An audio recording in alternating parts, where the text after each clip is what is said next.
Welcome to Motivational Humanity. You are not alone. Good morning, everyone. Let's talk about leadership.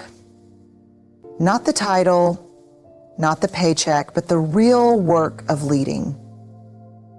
The kind of leadership that makes you sit down at the end of the day, take a deep breath, and write down the unvarnished truth in your diary. Because here's the thing, leadership isn't about having all the answers. It's about having the courage to ask the right questions. It's about knowing that the weight of responsibility doesn't mean carrying it alone. So today, I want to share you. Most people imagine CEOs as these untouchable figures, always confident, always composed, steering the ship with an iron grip on the wheel. But here's the truth that doesn't make it onto the glossy magazine covers. The real superpower of leadership isn't invincibility. Vulnerability isn't about spilling your emotions unchecked or confessing every fear you have. It's about authenticity. It's about standing in front of your team, your board, your company, and saying, I don't have all the answers, but I'm committed to finding them with you. That's courage, that's strength, because it's easy to pretend you've got everything figured out. It's much harder to admit when you don't, to own your mistakes, to acknowledge your doubts. Think about it.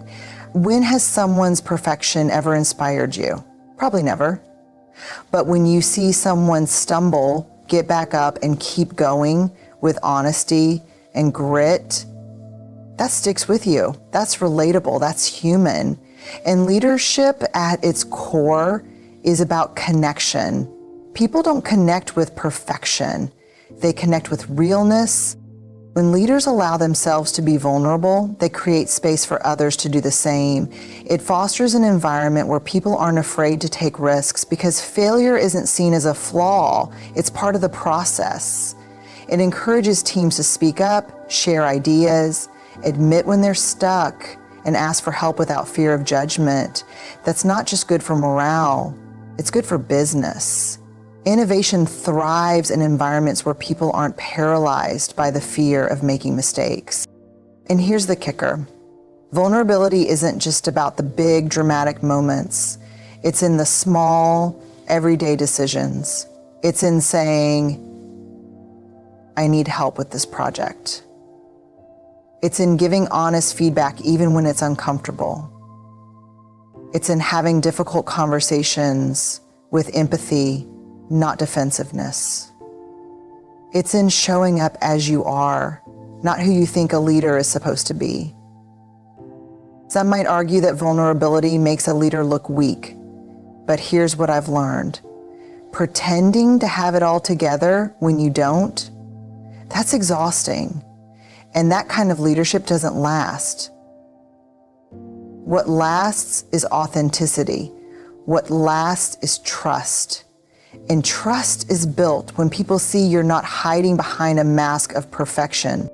So if you're leading, whether it's a team of 2 or a company of thousands, don't fall into the trap of thinking you need to be bulletproof. The armor might protect you, but it also keeps people out. The real superpower, taking off that armor, standing tall in your truth, and leading with an open heart. That's where the magic happens. When people talk about company culture, they often describe it in big, bold strokes. Mission statements framed on office walls, glossy values etched into annual reports, leadership retreats filled with buzzwords. But the truth is, culture isn't built in those grand gestures.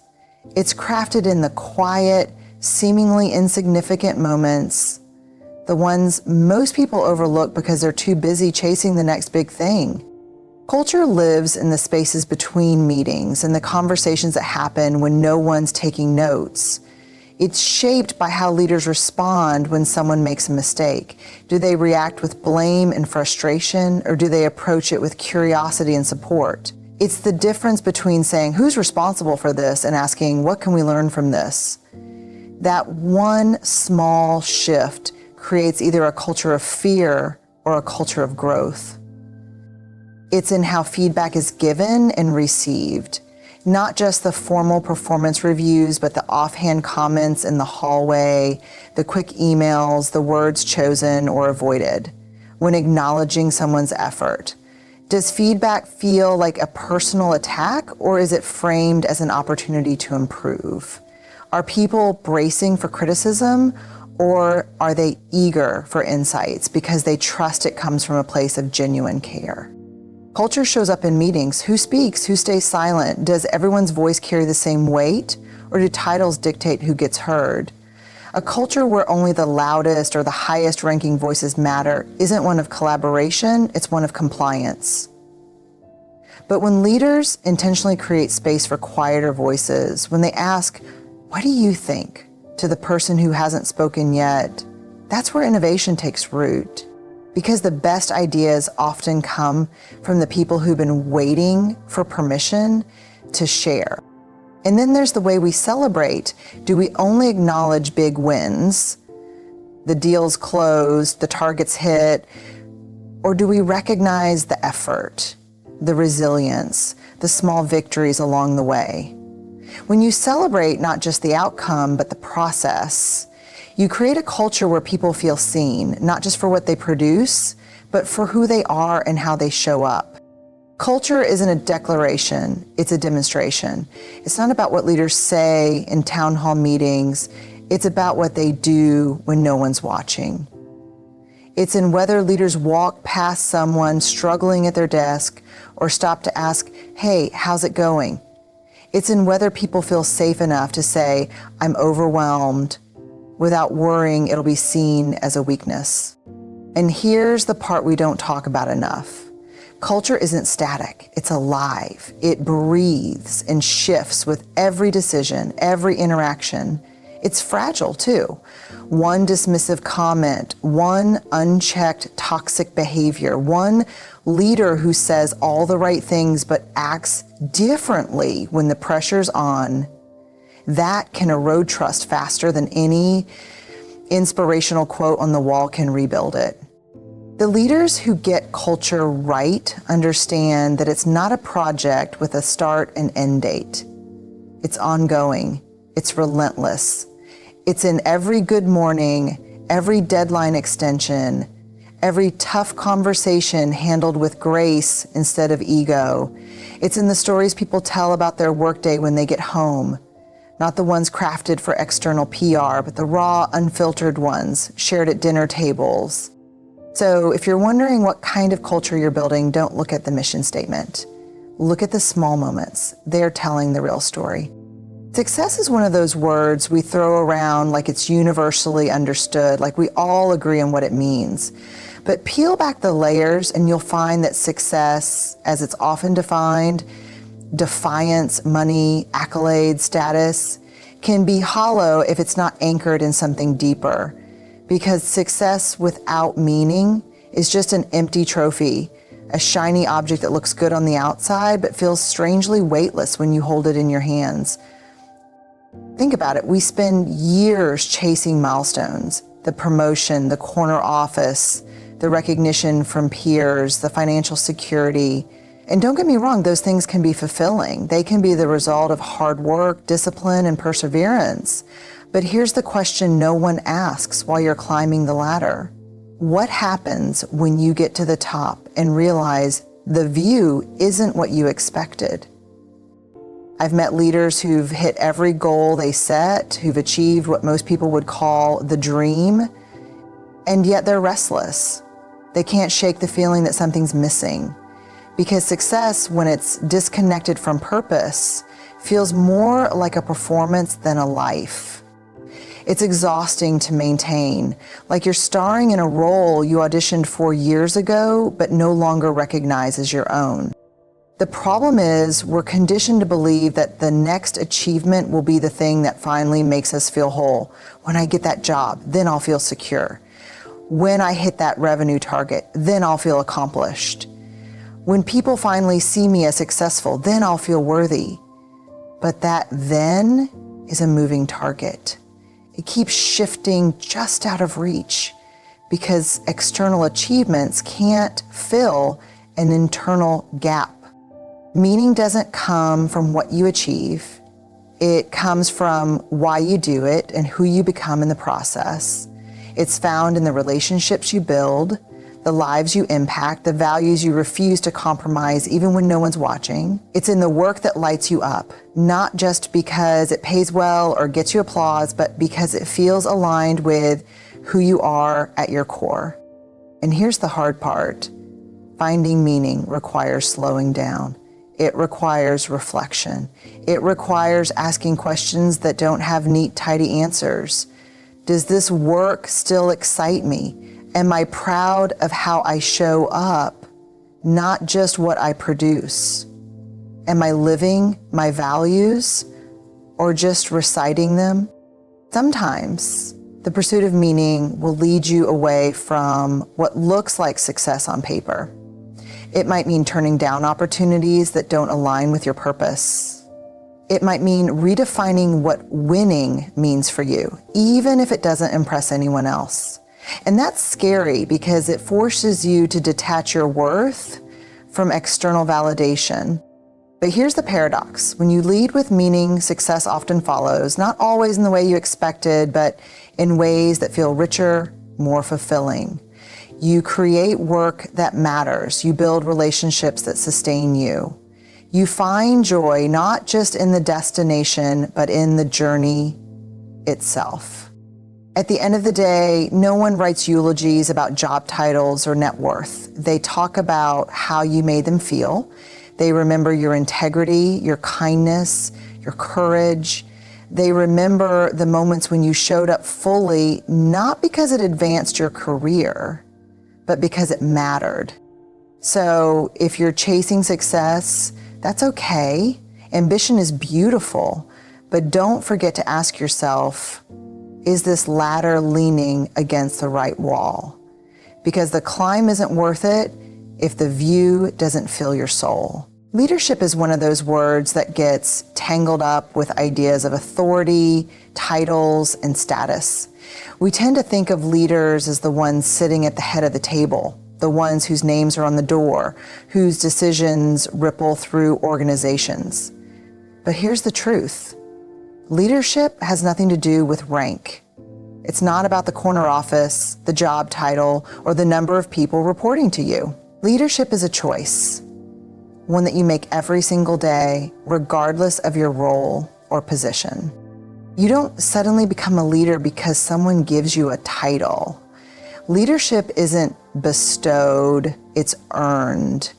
And it's not earned through power or control, it's earned through influence, trust, and the willingness to show up even when it's hard. Some of the most impactful leaders I've ever met never had an official leadership role. They didn't have a fancy title or the final say in meetings, but they had something more powerful, the courage to step up when it mattered. Leadership is choosing to take responsibility not because it's in your job description, but because you care. It's seeing a problem and thinking, I can make this better, instead of waiting for someone else to fix it. It's about lifting others, even when no one's watching. Real leaders don't need authority to inspire. They inspire because of how they show up, the energy they bring, the values they refuse to compromise. And let's be honest, sometimes the hardest place to lead is exactly where you are. It's easy to think, I'll lead when I have more experience, or I'll speak up when I'm the one in charge.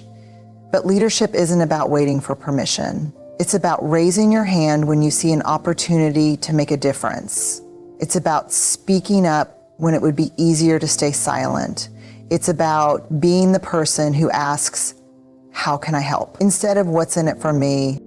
Leadership is also not about having all the answers. In fact, some of the best leaders are the ones who ask the best questions. They're curious, not just about the work, but about the people doing the work. They don't pretend to know everything. They create spaces where others feel safe to share what they know. That's the paradox. Real leaders don't stand above others, they stand with them. And here's the thing, leadership isn't always loud. It's not always the person giving the big speech or rallying the team with bold declarations. Sometimes leadership is quiet. It's the steady presence in a crisis, the calm voice when tensions are high, the person who notices when someone's struggling and takes the time to ask, "Are you okay?" That kind of leadership doesn't come with applause, but it changes lives. Of course, choosing to lead isn't always easy. It means taking risks, being vulnerable, and opening yourself up to criticism. It means making decisions that won't always be popular. It means standing up for what's right, even when it's uncomfortable. But that's the cost of leadership: discomfort, growth, accountability, and yet, despite all of that, leadership is one of the most meaningful choices you can make. Because when you choose to lead, not for recognition, not for power, but because you believe in something bigger than yourself, you create ripples. You inspire others to do the same. You create environments where people feel seen, valued, and empowered.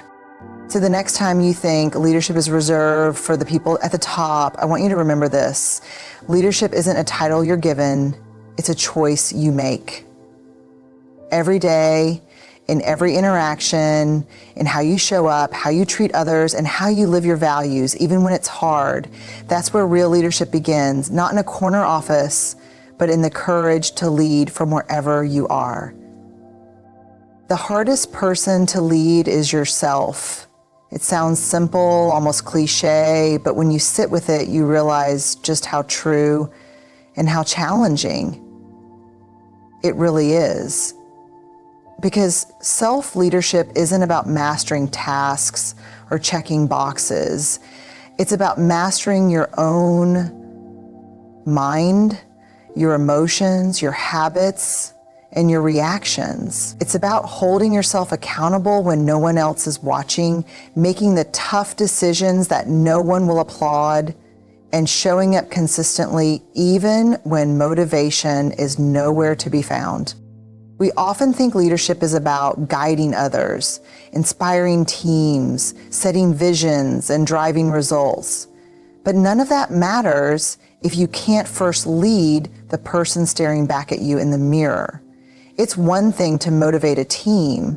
It's another thing entirely to motivate yourself on the days when doubt creeps in, when fear whispers, "You're not good enough," or when failure feels personal and heavy. That's the battleground where real leadership happens. Not out there, but in here. Self-leadership starts with self-awareness, and let's be honest, that's not always fun. It's easy to point out what others need to improve, but turning that lens inward, that's uncomfortable. It means asking hard questions like, why am I really reacting this way? Am I leading from my values or from my ego? Am I making decisions out of fear or integrity? It's about recognizing your own blind spots, biases, and triggers without making excuses. And here's the kicker. Self-awareness isn't a one-time revelation, it's a practice. Because just when you think you've got yourself figured out, life throws you a curveball, a new challenge, a new failure, a new season of growth. And suddenly, you're back at square one, learning how to lead yourself through uncertainty all over again. But awareness alone isn't enough. Self-leadership also requires discipline, the ability to do what needs to be done even when you don't feel like it. It's easy to be disciplined when you're energized, when everything's going your way. But what about the days when you're exhausted, overwhelmed, or uninspired? That's when discipline matters most. It's the quiet commitment to your goals and values, the invisible work that no one sees, but that shapes who you are. And let's not forget about self-compassion, which people often mistake for weakness. But here's the truth. You cannot lead yourself or anyone else effectively if you're constantly tearing yourself down. Self-compassion isn't about letting yourself off the hook. It's about creating the psychological safety within yourself to learn, grow, and bounce back from mistakes. It's about saying, yes, I messed up, but that doesn't mean I'm a failure. It means I'm human and I'm still worthy. Leading yourself also means managing your mindset. It's catching the negative self-talk before it spirals.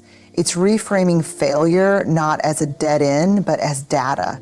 It's choosing growth over comfort, even when staying small feels safer. Because growth requires discomfort. It requires stretching beyond what's familiar, challenging your own narratives, and being willing to look foolish on the path to getting better. And perhaps the hardest part of all, leading yourself means being honest about what you want, not what you think you should want. It's easy to follow a path laid out by others, to chase success defined by external standards. But real self-leadership is about defining success on your own terms, even if that means disappointing people, even if it means starting over, even if it means taking risks that scare you. So yes, the hardest person to lead is yourself because it's relentless. There's no break, no finish line where you get to say, I've arrived. But that's also what makes it meaningful, because when you learn to lead yourself with courage, with clarity, with integrity, you don't just change your own life. You become the kind of leader who can genuinely inspire and influence others, not because you have all the answers, but because you've done the work within. And that's where real leadership begins. So here's the takeaway. Being a CEO or any kind of leader isn't about power, it's about responsibility. It's about courage. It's about choosing to show up fully every single day, even when it's hard. If you want to lead, lead with vulnerability. Build a culture that matters. Chase meaning, not just success. Remember that leadership is about action, not a title. And above all, never forget the hardest and most important person you'll ever lead is yourself. Thank you.